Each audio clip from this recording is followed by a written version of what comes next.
Welcome to the Reinvention Code. I'm your host, Dorinda Walker. Reinvention isn't random, it has a code. On this podcast, we'll explore what it really takes to navigate life's transitions with introspection, faith, and strategy. If you're evolving, rebuilding, or stepping into a new season, you're not just starting over, you're leveling up. Let's decode your next chapter together. Hey, beautiful people. Welcome back to another episode. Let's get right to it. This may sound strange, but there was a time in my life when mediocrity would have sounded like a luxury. Because when you grow up in chaos, it can easily become the air you breathe, right? The dysfunction becomes your norm. And so survival is the only goal that's on the horizon, right? Not purpose or joy or expansion, just survival. And I've been thinking about this lately because sometimes thinking about this, I think that one of the most quietly devastating things that can happen to a human being is not the dramatic failures and it's not the public falls from grace, right? It's slowly adjusting yourself to accept that good enough is the norm. So today I want to talk about the danger of accepting mediocrity. And I want to talk about it in a way that goes deeper than just motivation, because I don't want to be here to pump you up for a brief moment and then leave you exactly where you were. I really want to crack something open in you. So stay with me. If you're new here, I'm so glad you found me. This podcast exists for people who are ready to stop surviving their lives and to start building something that actually looks like what God placed inside of them. I also want to give a shout out to my international listeners. I was looking at my analytics, and to the people in Ireland and Sweden and the UK, welcome. And of course, all my American brothers and sisters.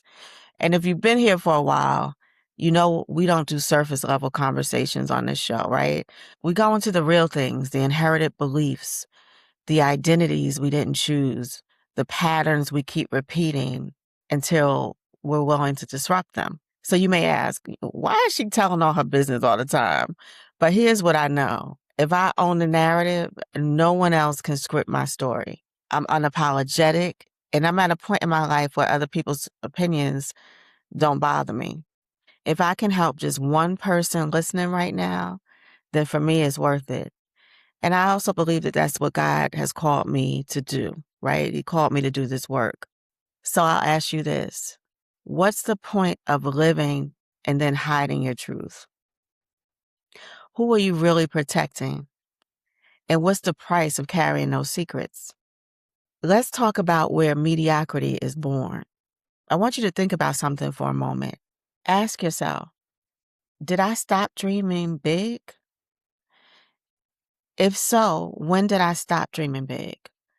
Not when you consciously decided to lower your expectations, because most people don't do that consciously. But when did the quiet shift happen? When did maybe this is just as good as it gets start sounding reasonable? For most people, it doesn't happen all at once, right? Mediocrity doesn't kick in your door, right? It doesn't announce itself. It slowly creeps in. And it sounds like this is probably the best I can do. Or people like me don't get opportunities like that. Or I should just be grateful for what I have. Or it's too late for me. My past disqualifies me. And here's what makes those statements so dangerous. They don't feel like lies. When you say them, they feel like wisdom. They feel like you've finally accepted reality. It feels like real maturity. But let me tell you what they actually are. They are the voice of a person who got hurt badly enough to stop expecting good things. And I know that voice intimately because it used to be mine. If you've been listening, you know I was born to drug-addicted parents. And I want to be careful here because I don't tell this story to invite pity And I don't tell it for shock value. I tell it because someone listening has a version of this story too, right? And maybe it's not drugs, maybe it's abuse or abandonment or poverty or mental illness, but someone knows what it's like to grow up in an environment that was never designed to nurture a child's vision. But I want to make it specific today because I think when we keep our pain too general, people can acknowledge it without actually feeling it. And I need you to feel this one. Imagine being told as a child that you're not going to be anything in life. Not by a stranger, but the people who were supposed to be your foundation. Told that your ceiling was already decided and it was low because of who your parents were. As if the story was automatically your life sentence. Imagine being told to be grateful for hand-me-downs. Not because times were hard and everyone was doing their best, but because your parents weren't giving you or providing for you. And the gratitude they demanded wasn't warmth, it was surrender. Be grateful you have anything at all. Imagine going to visit your father in prison as a child, every week walking through those doors, through that process, sitting across from the man you love more than anything on this earth, and then having to leave him every single week. And the thing that wrecks me when I think about that little girl is this. Those visits were the highlight of my existence. Not a burden, but a highlight. Because even a father behind bars was better than no father at all. And so that's what love looks like when it has nowhere else to go. And then imagine visiting your mother in rehab and seeing her sober for the first time, so vibrant and full of joy. Seeing her clear-eyed and optimistic and present. Seeing glimpses of the woman she was supposed to be. And letting yourself get so optimistic. You let yourself believe maybe this time I'll get my mother back. And then she comes home and she brings with her the man she met in rehab, who became a monster, a killer of dreams. I'm not going to rush past that part because that specific kind of disappointment, the hope that finally builds and then gets destroyed, that's one of the most soul-shaping injuries a child can experience. Because it doesn't just hurt, it teaches you something. It teaches you that hope is dangerous, that expecting better leads to getting broken worse, right? And a child who learns that lesson carries it for decades if nobody interrupts it. I know I carried it. And despite all of that, I was a straight A honor roll student. I loved learning. I was curious about the world. I had a hunger inside of me that I couldn't even name yet. But here's what nobody teaches you about trauma. It disrupts identity. Trauma doesn't just hurt you in the moment. It rewrites the story you tell yourself about what's possible for your life. And at some point, after enough prison visits and broken promises and men who killed the little light your mother was trying to find, I stopped seeing possibility and started seeing limitation. I went from an honor roll student to a high school dropout. I started selling drugs. I was on a path that statistically ends one of two ways, right? Prison or death. And during that season, at one of the lowest and darkest points a human being can reach, I attempted suicide twice. I want to sit in that for a second because I know that shifted something in the room. And I'm not saying it casually.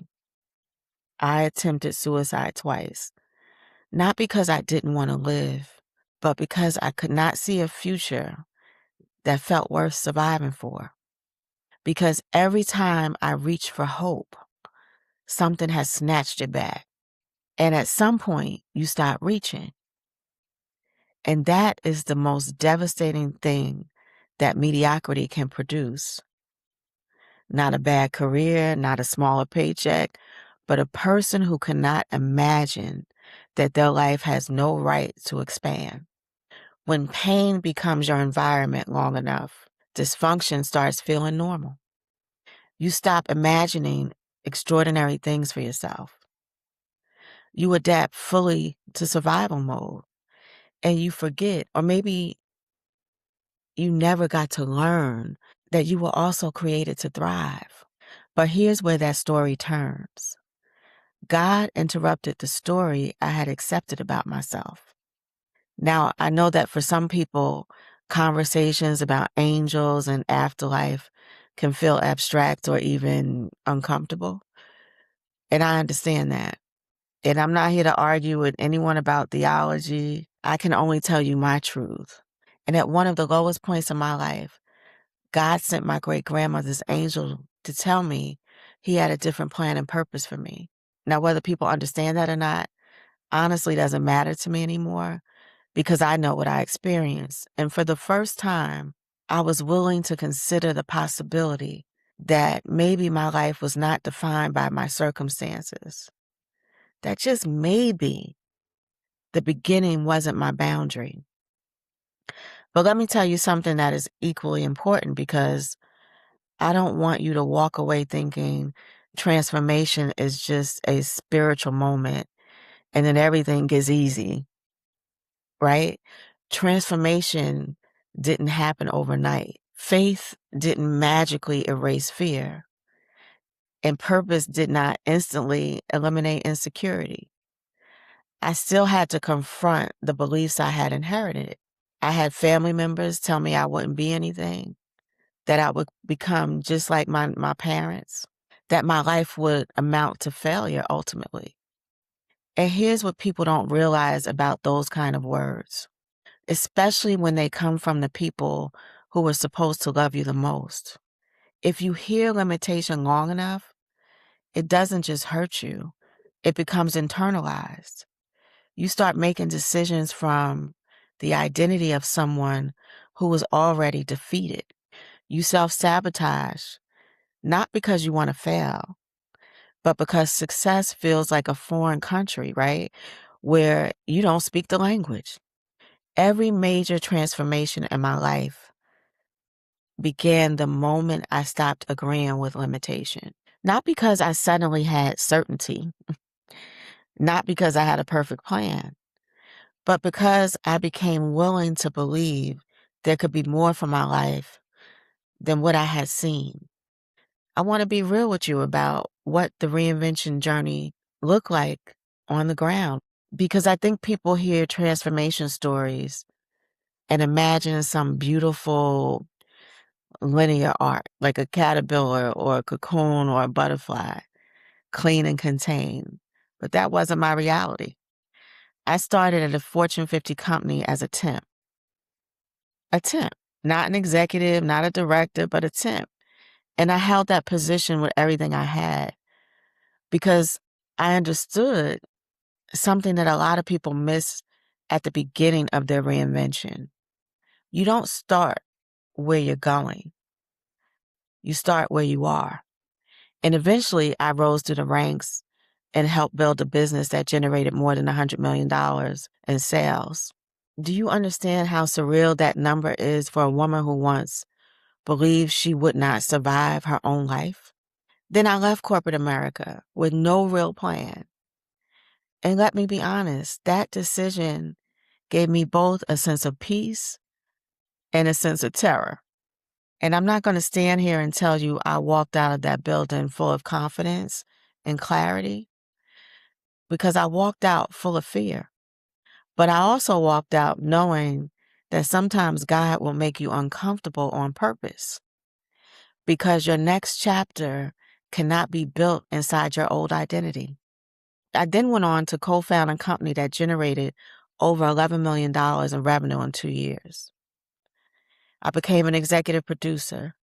I built a career in sales, which is hilarious to me because I say all the time that I hated sales. I authored a book that generated six figures. I married an extraordinary man and we built a 33-year marriage. We raised three incredible children. And now I have the profound joy of being a grandmother to Shugs. I should not statistically be this woman. But statistics don't account for purpose. They don't account for faith.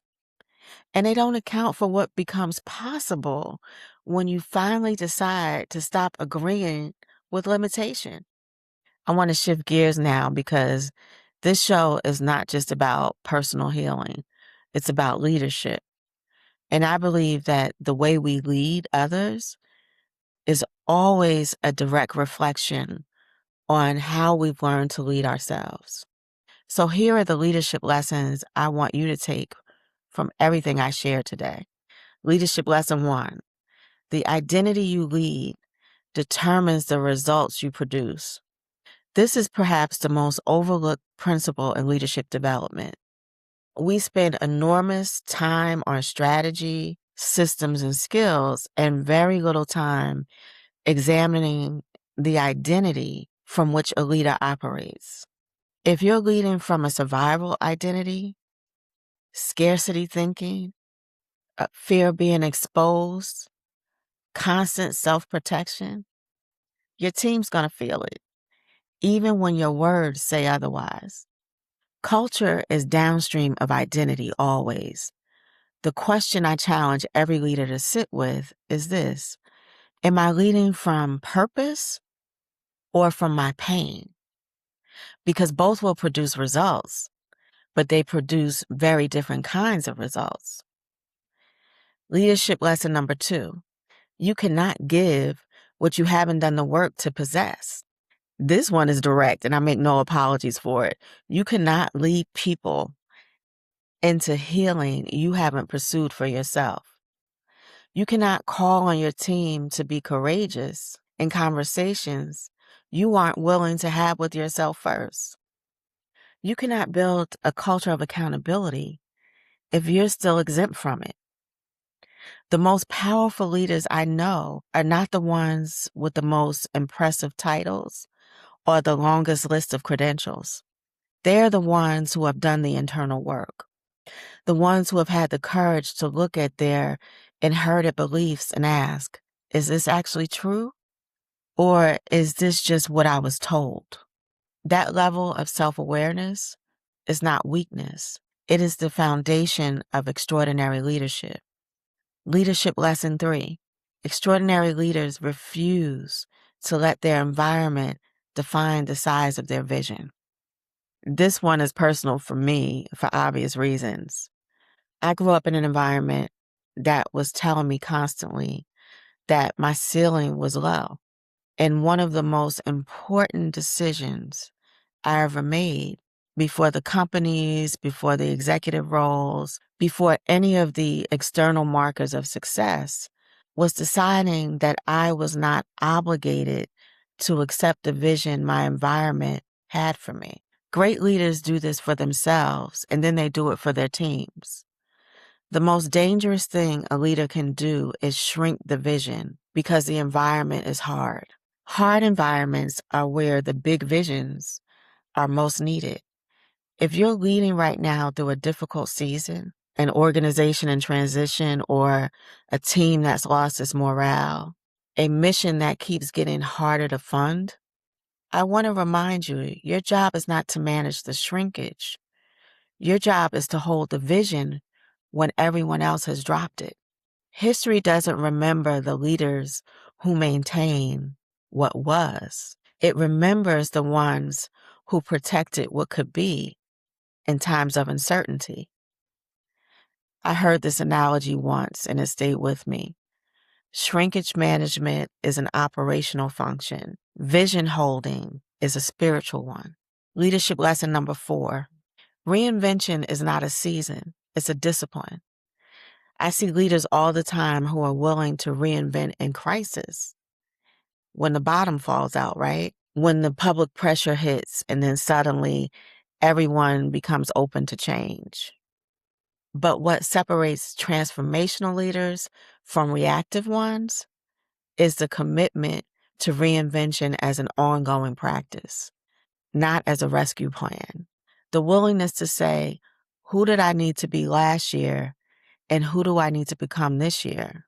The willingness to release what is comfortable because it is no longer what is called for. The discipline to evolve, not because you failed, but because you're growing. And now I want to leave you with what I call my reinvention codes. These are not affirmations. These are operating principles, anchors for the work of becoming who you were actually created to be. So my first reinvention code, stop agreeing with limitation.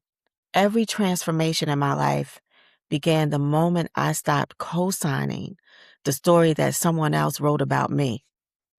Limitation doesn't always come from enemies. A lot of times it comes from family. Sometimes it comes from systems. Sometimes it comes from the voice inside your own head that has been repeating old data for so long, you forgot it was never the truth. The first code is simple. Stop agreeing with limitation. You don't have to have proof that things will be better. You just have to be willing to stop treating the ceiling as permanent. Reinvention code 2, identity before strategy. You cannot build a new life from an old identity. You cannot move into a new territory while remaining emotionally committed to who you used to be. Before the plan, before the pivot, before the strategy deck or the vision board or the 5-year roadmap, the identity work must come first. Who are you becoming? What beliefs does that person hold? What does he or she refuse to accept? What do you know to be true about yourself that the old version of you was not yet ready to own? Identity before strategy, always. Reinvention code 3. Purpose is found in the pattern. Your pain has a pattern. Your detours have direction, right? Nothing in my story was wasted. Not the dropout years, not the darkest seasons, not the failures that felt final. When I look at the arc of my life, right, the whole picture, I can see every painful chapter was actually preparing something in me that could not have been prepared any other way. And this is when you really have to have faith in God, right? Why am I experiencing this pain now?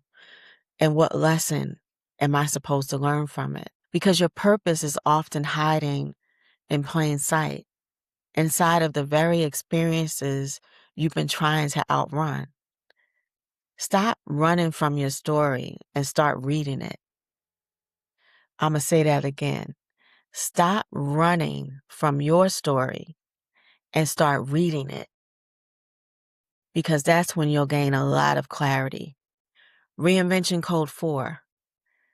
Release the survival version of yourself. Most people are not being held back by their circumstances. They're being held back by their survival mechanisms, the coping strategies, the defense patterns, the identity they built in order to make it through hard seasons. Those mechanisms may have saved your life once or brought you some peace at the time, right? But they were never meant to be permanent. They were built for a chapter that has already ended. Reinvention requires release. You have to grieve the survival version of yourself with gratitude. What did I learn in that season? And then you must be willing to let that person go. Reinvention code 5.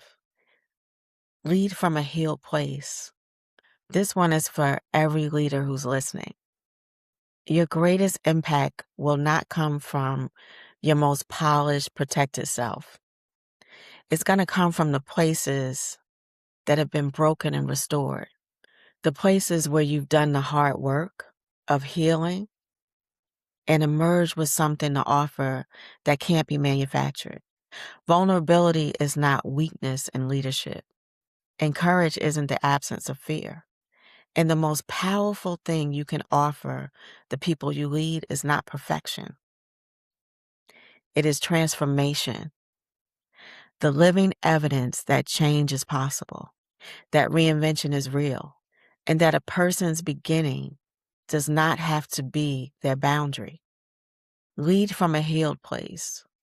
So before we close, I want to leave you with this. Do not let your environment define the size of your vision. Do not let pain convince you to abandon possibility. And do not become so comfortable surviving that you forget you were also created to live, to grow, to love, to build and experience extraordinary things. One of the greatest risks in life is not failure. It is accepting a life far beneath the one that God has intended for you. Your past is not your permission to stay small. Your trauma is not your identity. And your current chapter, wherever you are right now, is not the final chapter of your life. I should not statistically be the woman I became. But statistics don't account for purpose. They don't account for faith. They don't account for reinvention. And they definitely don't account for what becomes possible when someone finally decides, I am done agreeing with limitation. I'm done. And that someone can be you. Thank you for being here. If this episode moved something in you, I want to hear about it. Share it with someone who needs it. Leave a review or come find me on social media. Until next time, keep building, keep becoming, and remember, your reinvention is not a rumor. It's already in motion. And as always, I wish you much peace, much joy, and many blessings. I'll see you in the next episode. Thank you for listening to the Reinvention Code. If this episode resonated with you, share it with someone who's stepping into their next season. And don't forget to subscribe so you never miss a conversation. Remember, reinvention isn't random. It has a code. I'll see you next time.